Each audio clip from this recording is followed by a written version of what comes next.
దావీదు యొక్క సింహాసనాన్ని లాగే ప్రయత్నం చేసిన కొడుకు ఎవరు? ఆ కొడుకు చేతిలో నుండి దావీదు మళ్ళా ఆ రాజ్యాన్ని ఎలా తీసుకోగలిగాడు?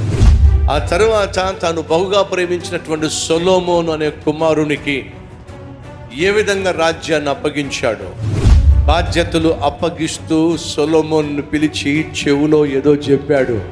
ఏం చెప్పాడు? ఇంతకీ దావీదు చనిపోతూ సొలొమోనుకు చెవులో చెప్పింది ఏమిటి? సొలొమోను ఏ విధంగా తన సింహాసనాన్ని స్థిరపరచుకోగలిగాడు? సొలొమోను రాజాధికారం పొందుకున్నప్పుడు వయసు ఎంత?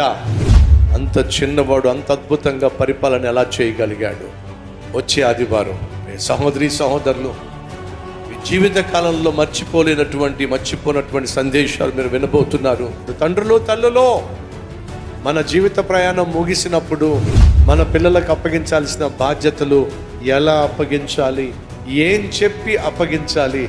అద్భుతమైన సందేశం వచ్చే ఆదివారం. అసలు మిస్ కాకండి. ప్రతి ఆదివారం ఉదయం 6 గంటలకు, ఉదయం 9 గంటలకు, మధ్యాహ్నం 12 గంటలకు, సాయంత్రం 6 గంటలకు జరిగే ఆరాధనలకు తప్పక రండి, కుటుంబంగా రండి. స్థలం Calvary temple, Anantapuram. Venkatareddy function hall, Alamuru road, Rudrampeta, Anantapuram.